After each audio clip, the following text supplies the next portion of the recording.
Bonjour Ambroise, ce matin, vous avez décidé de nous faire visiter le plus grand service d'objets trouvés d'Europe. De quoi s'agit-il? Et il se trouve où, Ambroise? Bonjour Damien, oui, alors si vous perdez votre portefeuille dans le métro londonien, eh bien il y a de fortes chances que vous le retrouviez aux objets trouvés parce que les Londoniens sont très honnêtes et ils rapportent souvent même des liasses de billets ou des bijoux de valeur. D'ailleurs, 14% seulement des objets qui se trouvent à ce service des objets trouvés des transports londoniens sont réclamés par leurs propriétaires. Tous les autres pensent sans doute qu'ils sont perdus pour de bon, à tort donc, parce qu'il y a un service impressionnant avec des agents qui répertorient, classent et conservent tous ces objets étranges, parfois oubliés dans les transports, comme vous allez le voir dans ce reportage réalisé avec Charline Madini et Léna Soudre. Chaque jour, 1 millier d'objets sont égarés dans les bus, métros, les gares ou même les taxis londoniens. Mais ils ne sont jamais vraiment perdus, car la plupart finissent ici, dans le plus grand service d'objets trouvés d'Europe. Mes clés de voiture ont glissé de ma poche dans le métro. Je ne m'attendais pas du tout à les retrouver. Là, derrière, ça doit être un énorme entrepôt rempli de choses bizarres.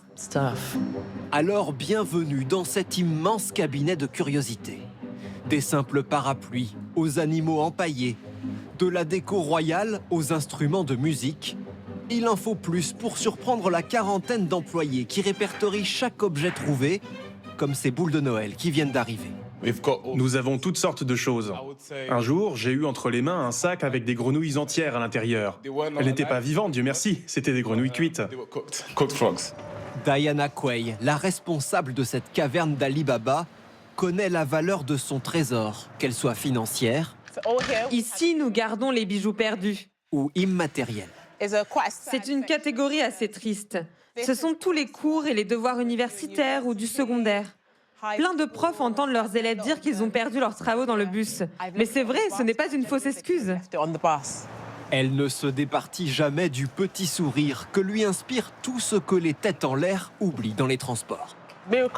Des miracles se produisent dans les transports de Londres parce que, comme vous le voyez, des gens repartent sans leur fauteuil roulant. Nous avons aussi quelques béquilles. Et même une prothèse de jambe. Tous ces objets sont conservés pendant 3 mois avant d'être donnés à des associations ou vendus aux enchères, à l'exception de quelques pièces conservées comme dans un musée, car chacune a une histoire. Un jour, une petite dame âgée est venue et a dit qu'elle avait perdu son dentier. Ma supérieure a ouvert sa réserve de dentiers et lui a demandé si elle le reconnaissait. La dame en a pris un, elle l'a mis dans sa bouche et elle a dit « non, il ne me va pas ». Puis elle l'a reposé. Avec ou sans dentier, ce service redonne le sourire aux Londoniens depuis 92 ans. Elle est dingue, cette génial. anecdote du dentier, c'est incroyable quand même. Alors, c'est fou et c'est impressionnant ce que les gens peuvent oublier dans les transports. Je crois même qu'un de ces oublis a provoqué un scandale politique, c'est ça, Ambroise? Absolument. En 2021, un haut fonctionnaire qui attendait le bus dans le Kent a oublié à son arrêt de bus un document secret défense qui contenait notamment l'emplacement, la localisation secrète des forces spéciales britanniques en Afghanistan. Alors ça a fait scandale. Le haut fonctionnaire a vu son habilitation défense suspendue. Mais ce mois-ci, on a appris qu'il vient d'être nommé correspondant permanent du Royaume-Uni à l'OTAN. Alors on espère qu'il fera un peu plus attention à ses affaires personnelles la prochaine fois qu'il prendra le bus. On l'espère aussi. Merci beaucoup, Ambroise, pour cet incroyable reportage. On se régale toujours avec les découvertes C'est une d'Ambroise. caverne d'Ali Baba, c'est Ah oui. fou. Hein.